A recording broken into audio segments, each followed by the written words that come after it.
Olá, meus amigos, cá estou eu com mais um videozinho para vocês. E desta vez eu resolvi fazer um vídeo um pouco diferente, pessoal, tendo em vista um vídeo que eu acabei de ver do Natanael Ramos, onde ele defende que os discípulos de Jesus, eles não eram analfabetos, tá? E ele pega ali o texto grego, né? Começa a ler a taconós, a cotopós, a copotróis, a gramatóis. Então essa palavra aqui, a gramatói, que eu li por último, que eu falei por último, é o que vale, tá? É o que vale, porque desse escrito a gramatói é aonde foi traduzido para o nosso idioma, para o português, que eles eram indoutos e também iletrados. Mas o Natanael Ramos, ele pega ali algumas pessoas que são eruditos, né? Eruditos que são fundamentalistas, que defendem com unhas e dentes a inerrância das escrituras, a inerrância da Bíblia. Ou seja, para estes eruditos que o Natanael Ramos cita, a Bíblia foi inspirada por Deus e ela é a palavra de Deus, não tem erro nenhum, tá bom? E que os discípulos, os mencionados ali que na Bíblia, como João, né, o Pedro, Paulo, foram exatamente eles que escreveram as cartas e os evangelhos, cujo receberam seus nomes posteriormente. Pois bem, sem mais delongas, vamos ao que interessa. Eu vou expor para vocês aqui alguns dados bastante curiosos que eu levantei aqui, né? Não gosto muito de fazer isso, né? Eu gosto mais de falar de chofre mesmo, as coisas que me vêm à mente. Mas nesse caso eu abri uma exceção e fui atrás de alguns dados interessantes, né? Então nós vemos o seguinte aqui. Nós aprendemos nos evangelhos que os discípulos de Jesus, assim como ele, eram camponeses de classe baixa da Galiléia rural. A maioria deles, certamente Simão, Pedro, André, Tiago e João, era diarista, pescadores e assemelhados. Ou seja, eles pescavam, vinham da pesca, faziam outros tipos de trabalhos ali, mas tudo braçal. Tá? Mateus seria coletor de impostos, mas não é clara a sua posição na organização desse trabalho. Se era uma espécie de empreiteiro que trabalhava diretamente com as organizações governamentais para garantir o faturamento dos impostos, ou mais provavelmente o tipo de pessoa que esmurrava sua porta para obrigá-lo a pagar. Nesse último caso, nada indica que ele precisasse de muita educação. Ou seja, se Mateus ele era um cobrador de impostos, para fazer a cobrança, ele não precisaria de muita educação. Bastava ele esmurrar a porta e cobrar, né? Bom, vem aqui cobrar e tal. Pronto, algo mais ou menos assim. Então, não precisaria de muita educação para isso. O mesmo certamente pode ser dito dos outros. Temos algumas informações sobre o que era ser um camponês de classe baixa nas regiões da Palestina do século I. Significava, para começar, que você quase certamente era analfabeto. O próprio Jesus era altamente excepcional, ou seja, ele era um caso à parte, tá? No sentido que é claro que sabia ler. De acordo com Lucas capítulo 4, versículos 16 ao 20. Mas nada indica que soubesse escrever. Na antiguidade, essas eram habilidades distintas. E muitas pessoas que sabiam ler eram incapazes de escrever. Ou seja, a pessoa às vezes ela sabia ler e não sabia escrever. Tinha copistas mesmo que certamente não sabiam ler, mas copiavam. Tanto que a escrita era como uma obra de arte. Hoje, pessoas desenham, copiam, né, aquele desenho. Da mesma forma, eram alguns copistas, eles copiavam letra por letra. Mas muitas das vezes, alguns deles, principalmente aqueles copistas que são considerados copistas não experientes, Eles copiavam apenas, como se copia um desenho, tá? O analfabetismo era disseminado por todo o Império Romano. Na maior fase, talvez 10% da população fosse grosseiramente alfabetizada. Apenas 10%. Esses 10% seriam das classes abastadas, pessoas de classe alta, que tinham tempo e dinheiro para receber uma educação, e seus escravos e empregados eram ensinados a ler para melhor servir aos seus mestres. Ou seja, quem sabia ler ou escrever alguma coisa, o cara tinha que ter pufufa, ter dinheiro. E mesmo assim tinha aqueles que tinham dinheiro, mas não queriam nada com a hora de Roma, né? Com a hora do Brasil, não é a hora de Roma, porque eles eram romanos, faziam parte do Império. Então, eles, sabe o seguinte, você trabalha para mim, você é meu escravo, mano, você vai estudar, cara, você vai estudar para mim, você vai aprender a ler para poder ler para mim, algo mais ou menos assim. Todos os outros trabalhavam desde a infância e não podiam sustentar o tempo e o custo de uma educação. Aqui nós vemos o quê? Aquelas pessoas que tinham uma classe mais baixa na sociedade. Os caras trabalhavam para sustentar. Eles tinham que correr atrás do pão de cada dia. Eles não tinham nem tempo para nada. Lembrando que os judeus tinham a tradição oral. Aqueles que podiam, sim, conseguiam assimilar muito dessa tradição. No entanto, nós não devemos desconsiderar aqui um fator muito importante. Eles estavam sob o jugo do Império Romano. Eles estavam sob o jugo dos impérios. Tanto que na própria época de Jesus haviam muitas turbas, muitas insurreições, muitas pessoas que estavam descontentes e queriam se libertar desse jugo. O povo estava sofrendo, estava oprimido.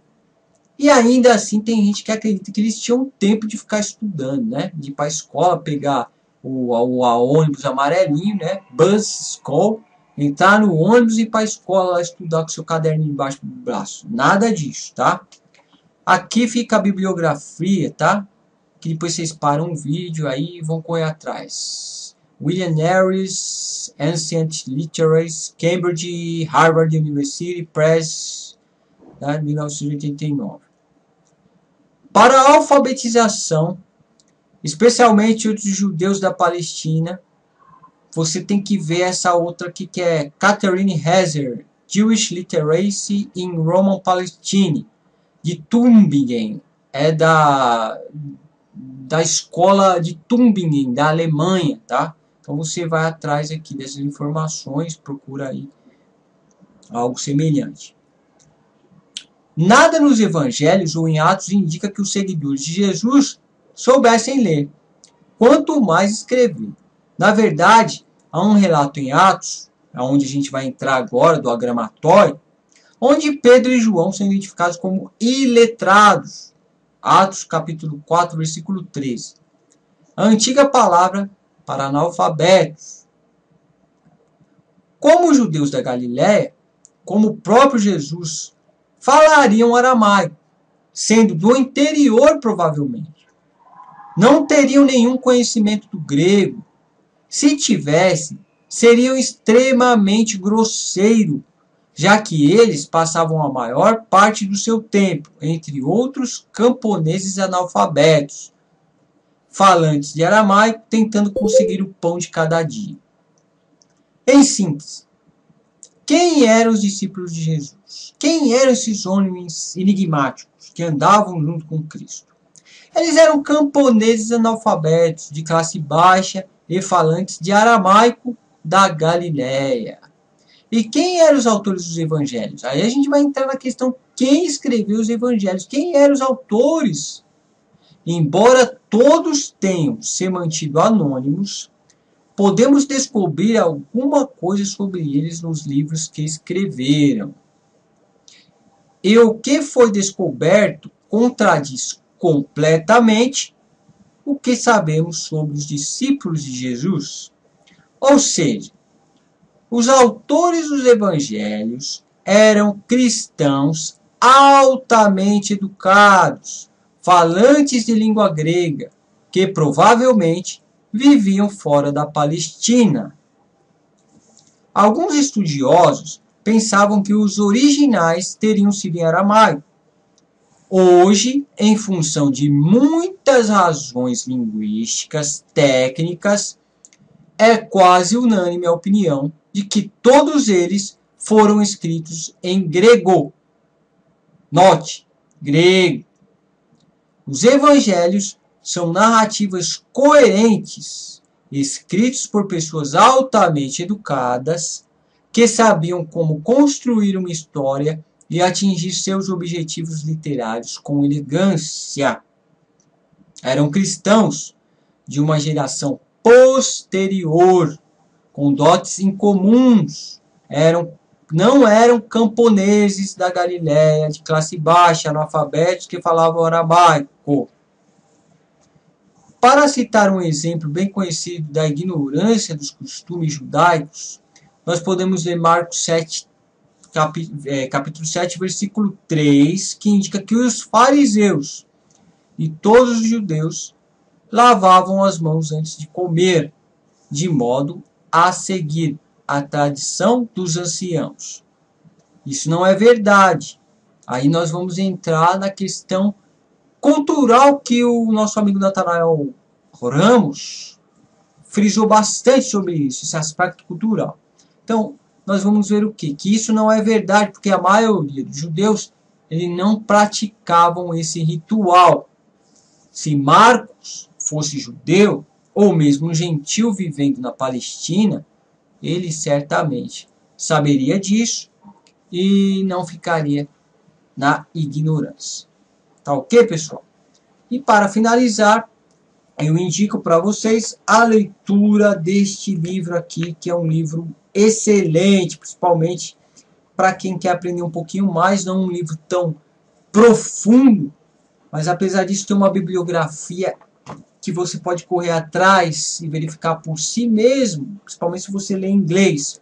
Então esse livro aqui, Quem foi Jesus e Quem não foi Jesus, escrito por Bart Ehrman. É um livro muito bom, tá? Sensacional, e eu indico para vocês, tá? Porque é um livro recente, é um livro moderno, não fica reportando a coisas que os estudiosos, os eruditos só conheciam lá da metade do século passado. Só que todas as informações são já deste novo milênio, do ano 2000 para cima, principalmente da escola de Tübingen, da escola alemã. Então tem muita coisa boa, referência à própria cultura judaica. Jesse Vermes, um dos maiores estudiosos sobre a cultura dos povos judaicos da época de Cristo, ele é citado nesse livro. Então, vale muito a pena, tá ok, pessoal? Então, espero que vocês tenham entendido. Nada contra, cada um tem uma opinião, mas eu acho assim, você não pode ficar no meio termo. Ou você é uma pessoa que pode ser considerado um liberal, dentro daquilo que a teologia chama de liberal, ou seja, não considera a Bíblia como sagrada, em sua totalidade, e defende isso e esposa isso de uma forma correta. Como eu vejo alguns vídeos do Natanael, ele indicando algumas coisas que vai fora daquele eixo da ortodoxia, mas, no entanto, nesse último vídeo parece que ele é um ortodoxo, ferrenho defensor das escrituras. Então fica meio difícil, a gente fica sem saber aonde ele está situado. Ainda mais ele que é um fã do professor Fábio Sabino, né? Então, fica aí o vídeo, espero que vocês tenham gostado. Se vocês não gostaram, comentem o porquê não. Se vocês gostaram, comentem o porquê vocês gostaram. Repassem aí o feedback, se vocês gostaram desse formato de vídeo, tá ok? Digam aí se vocês gostaram, se querem mais vídeos assim, que a gente vai correr atrás e tentar fazer o melhor, tá ok? Então, forte abraço, tchau, tchau, até o nosso próximo vídeo.